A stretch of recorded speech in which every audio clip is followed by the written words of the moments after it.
All of you, azwajan, this is hal. In the state of pairs. You didn't pair yourselves.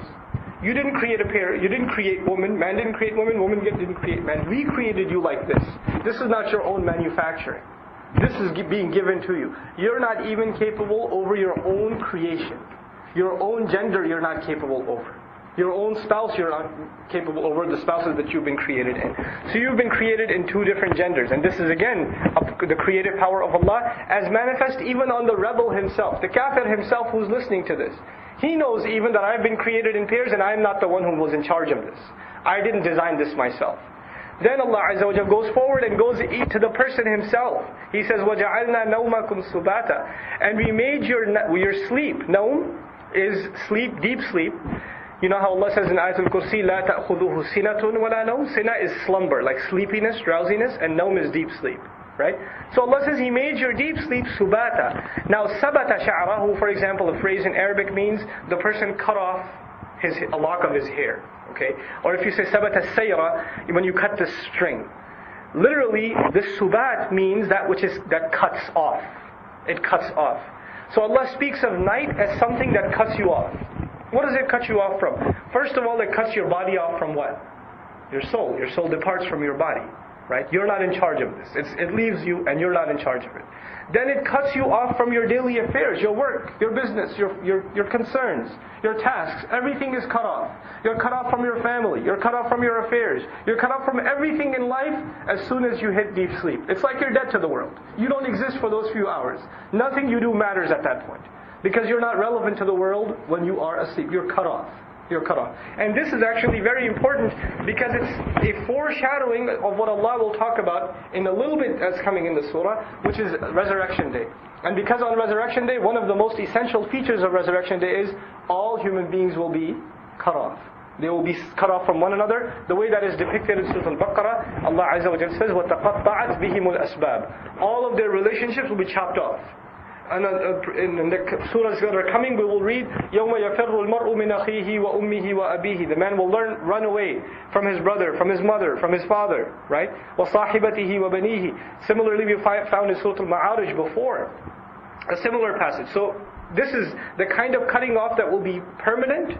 That is going to be mentioned a little bit later on. But you experience something from that being cut off every single day. You can't even help your sleep. You can't go, no matter how long you try to avoid your sleep, in the end you will be overpowered by it. And this is the power Allah has on even the one who disbelieves. Even the one who denies Allah. Even the one who doesn't believe in the hereafter. So this is actually the argumentation, the flow of argument. The logic here is, you are so adamant in disbelieving in the hereafter because you think it's so impossible. Here are the powers Allah has on you. Here are the powers that you see manifested in Allah and in the creation around you. Are you in denial of those powers? And you think the one who created all of these things and is so much control even on your own self, your own body, that you have to go to sleep every night or every few hours, that one doesn't have the power to create life again? Anyhow, so let's go further inshallah ta'ala because we're running out of time. وَجَعَلْنَا نَوْمَكُمْ سُبَاتًا وَجَعَلْنَا اللَّيْلَ لِبَاسًا. And we made the night a means of garment. We made the night a garment. Now why is the night called a garment? Because the idea is it covers you up. It takes over you like a blanket. And the garment is something you hide underneath. And you know, people hide in the night. Crimes take place in the night. Secrets are associated with the night. Ambush is associated with the night. Robbery is associated with the night. Right? These are the things that are associated with night because it's secrecy. But the other thing here that's illustrated is, this is a libas, this is a cloth that is put on you that you don't have the power to take off. You're not capable of getting rid of the night. You can turn the light off in this room, but that doesn't get rid of the night. The night has overcome everyone, like the day overcomes everyone. So Allah Azza wa Jalla made the night manifest over you. Another means by which a creation of Allah overpowers all of the creations on the earth, the night. وَجَعَلْنَا اللَّيْلَ لِبَاسًا وَجَعَلْنا النَّهَارَ مَعَاشًا. And we made the daytime, this word ma'ash, it could be dhaf zaman, it could be an adverbial phrase or a noun depicting time or space. Literally here time. And it could be an infinitive, what's called a masdar. And we'll talk about what that means in the ayah. وَجَعَلْنَا النَّهَارَ مَعَاشًا. And we made the bright day, the morning time, or the daytime, a means of livelihood and a time of livelihood. These are the two implications of ma'ash. That the daytime is a means by which people earn their income. And this is particularly true in the desert, because there are very few patches of desert where there's actually farmland. And those are the critical aspects of desert life, because that's where the food for the entire region is coming. And that food will not grow until it gets what? Sunlight. So the daytime is a means by which life is delivered. And then also this is the time in which business takes place and most work takes place.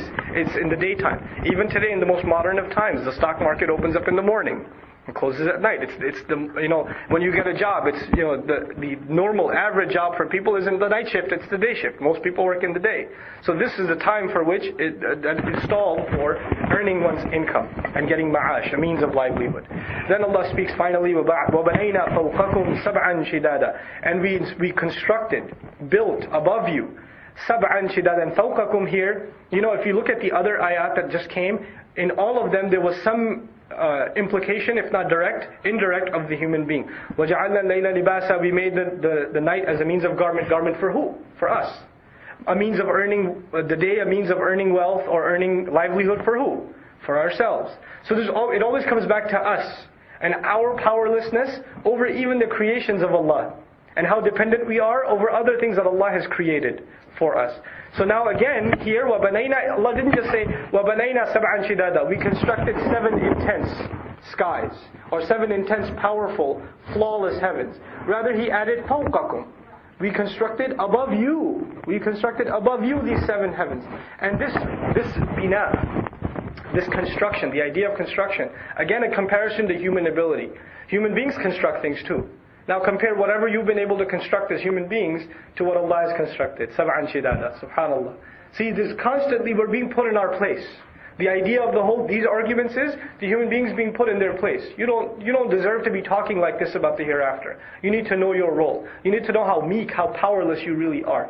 So وَبَنَيْنَا فَوْقَكُمْ سَبْعًا شِدَادًا, and then on top of this, وَجَعَلْنَا سِرَاجًا وَحَاجًا, and then we installed siraj. Siraj in Arabic, majazan, in allegory or implied, it refers to anything that emits light or anything that is lit. But in the Quran, consistently it is used to refer to the sun. Then we add this to the word ism mubalagha, it's called wahaja. Wahaj is actually from wahaja, yahaju, wahjun. This is the base meaning. Something that is brilliant and blazing.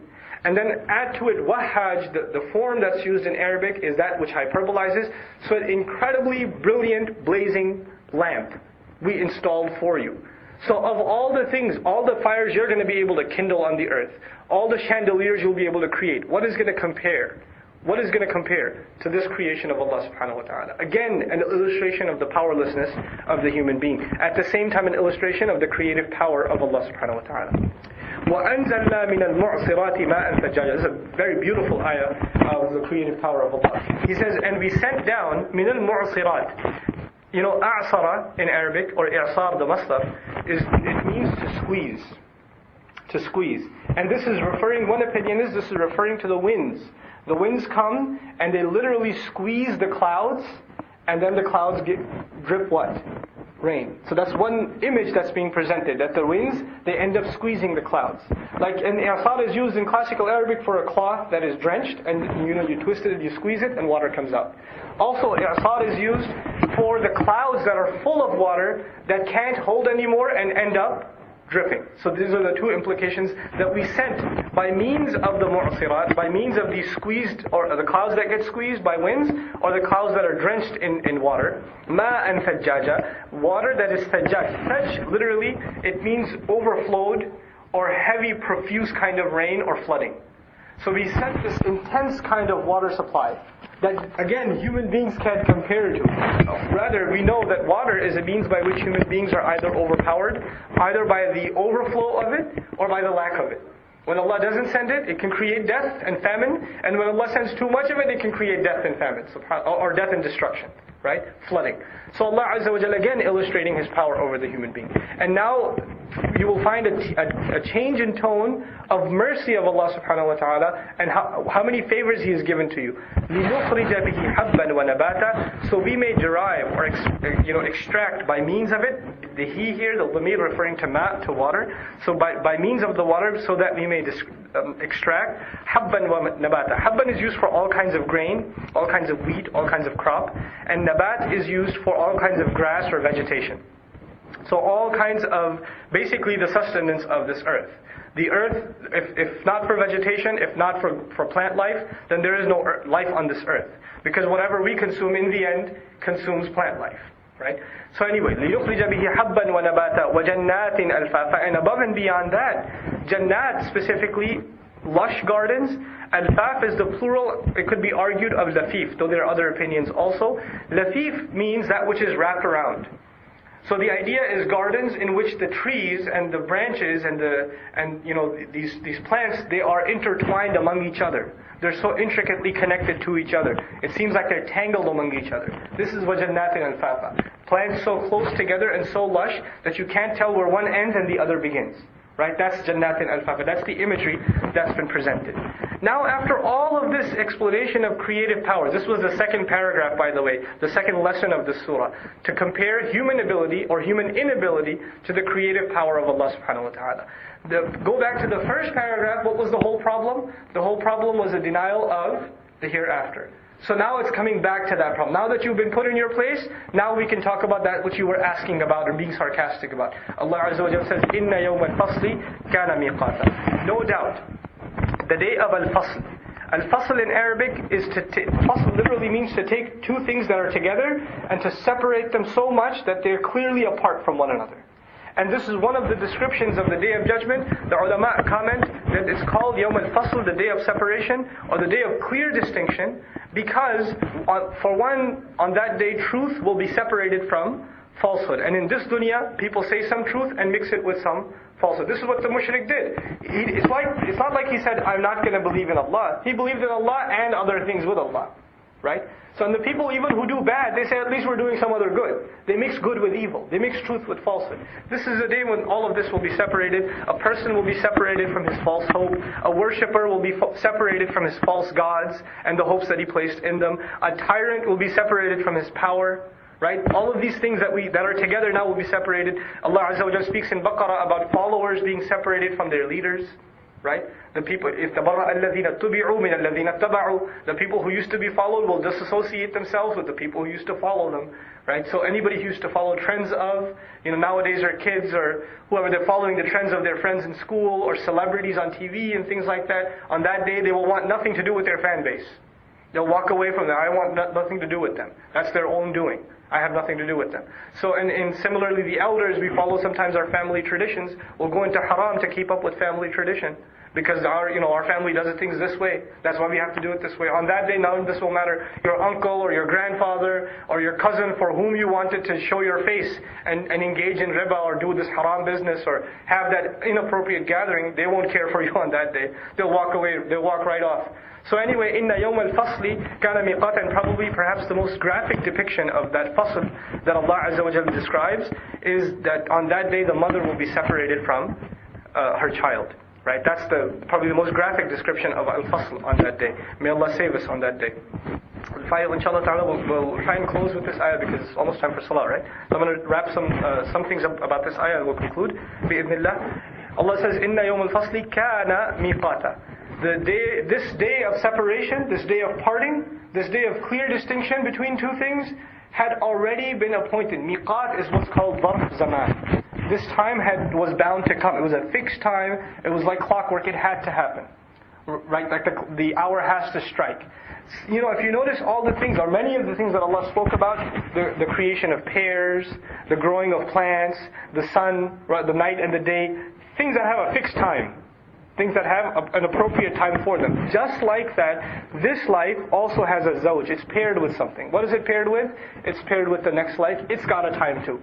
It's just like regularly you expect the season to change, or you expect the afternoon to change into the evening to the night to the morning. Just like that, expect. It is appointed, it is fixed, that this time has to come. It is just, we're headed towards that direction, whether you like it or not.